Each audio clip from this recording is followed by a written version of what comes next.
بسم اللہ الرحمن الرحیم، شروع اللہ کے بابرکت نام سے جو بڑا مہربان ہمیشہ رحم فرمانے والا ہے۔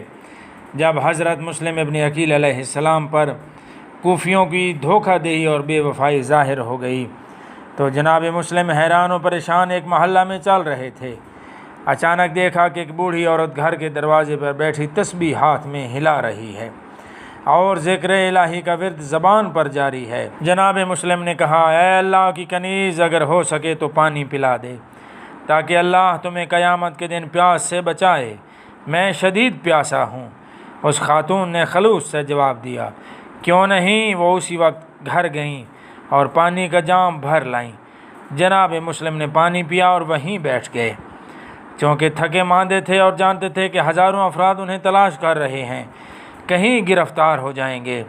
اس خاتون نے کہا، آج کل شہر کے حالات خراب ہیں، لہذا یہاں سے اپنے گھر چلے جائیں۔ جناب مسلم نے کہا، اے میری ماں، میرا گھر اور خاندان یہاں نہیں ہے۔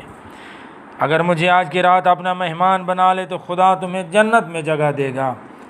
خاتون نے پوچھا، تمہارا نام کیا ہے اور کس قبیلہ سے ہو؟ جناب مسلم نے فرمایا، میں ستم دیدہ ظلم زدہ غریب سے کیا پوچھتی ہو؟ خاتون نے پوچھنے میں اصرار کیا تو جناب مسلم نے کہا، میں مسلم ابن عقیل، امام حسین علیہ السلام کا چچا زاد۔ کوفیوں نے مجھ سے بے وفائی کی اور مجھے آزمائش میں ڈال دیا اور خود صحیح و سالم گھروں میں چلے گئے، جبکہ میں اس محلہ میں آ گیا ہوں۔ مجھے معلوم نہیں کہ کہاں جاؤں، لیکن امام حسین علیہ السلام کی یاد سے غافل نہیں کہ ان سے یہ لوگ کیا کریں گے۔ جب اس خاتون کو علم ہوا کہ یہ مسلم بن عقیل ہیں تو اس نے جناب مسلم کے ہاتھوں اور پاؤں کو چوما اور فوری طور پر گھر لے آئیں، کمرے میں پاک و پاکیزہ بستر دیا، کھانا دیا اور اللہ کا لاکھ لاکھ شکر بجا لائیں۔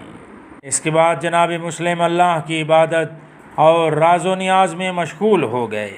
ایک طرف اس خاتون کی آل رسول سے محبت اور دوسری جانب ابن زیاد کا حکم، لوگو یہ سن لو کہ جس نے مسلم کو اپنے گھر میں پناہ دی وہ میری پناہ سے خارج ہے، اور جس نے اس کے متعلق کوئی معلومات دیں کہ کہاں اور کس مقام پر ہے اسے بہت سا انعام دیا جائے گا۔ صاحب روضۃ الواعظین نے لکھا ہے کہ ابن زیاد کی تقریر سن کر اس خاتون کا بیٹا جس کا نام بلال ہے اپنے گھر آیا اور اس کے ذہن میں جناب مسلم کی تلاش تھی کہ جو خبر دے گا اس کو انعام ملے گا۔ اس نے رات کو ماں کو بہت خوش اور دوسرے کمرے میں آتے جاتے دیکھا تو کہا کہ اے اماں، آج آپ کی حالت عجیب ہے۔ کمرے میں بار بار آمد و رفت، چہرے پر خوشی کے آثار۔ اماں، خیریت تو ہے؟ اس خاتون نے کہا، ہاں خیریت ہے۔ بیٹے نے اصرار کیا کہ آپ اس کمرے میں بار بار آ جا رہی ہیں، یہ کیوں؟ وہ خاتون حقیقی واقعہ بتانا نہیں چاہتی تھیں، وجہ بتانے سے انکاری تھیں۔ بیٹے کی طرف سے اصرار اور ماں کی طرف سے انکار ہوتا رہا۔ بالآخر وہ خاتون جن کا نام طوع تھا، انہوں نے سمجھا کہ بتائے بغیر چارہ نہیں ہے، لہٰذا کہا، اے میری آنکھوں کے نور، تمہیں بتاتی ہوں لیکن کسی کو خبر نہ دینا۔ ان کے بیٹے بلال نے کہا، بتاؤ اماں، میں کسی کو نہیں بتاؤں گا۔ طوع نے کہا، میری آنکھ کی ٹھنڈک یہ بزرگوار جناب مسلم ابن عقیل ہیں اور انہوں نے مجھ ضعیفہ کے گھر پناہ لی ہے۔ میں نے ان کو پناہ دی ہے اور ان کی خدمت کر رہی ہوں تاکہ اللہ مجھے اجر عظیم عطا فرمائے۔ بیٹے نے یہ سنا تو خاموش رہا اور بستر پر لیٹ گیا۔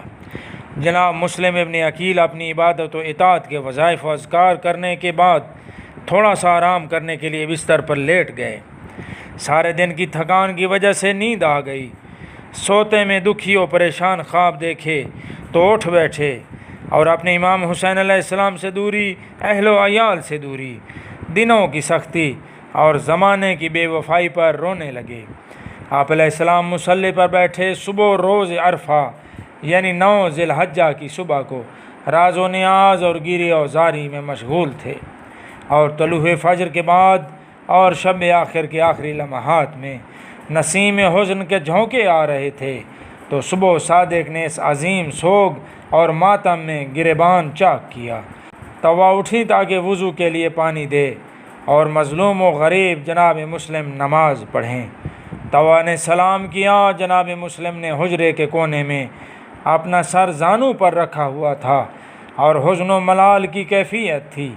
مومنہ صالحہ نے کہا، جانتی ہوں رات کو سوئے نہیں، کیونکہ رات کو میں نے جس وقت بھی آپ علیہ السلام کو دیکھا ہے تو آپ کے رونے اور راز و نیاز کی آوازیں آ رہی تھیں۔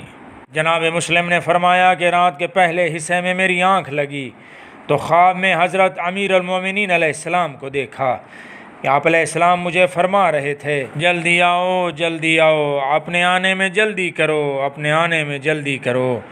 جناب مسلم نے کہا، اے مومنہ، میری زندگی کی یہ آخری رات ہے۔ اللہم صلی علی محمد وعلی محمد وعجل فرجہم وساہل مخرجہم۔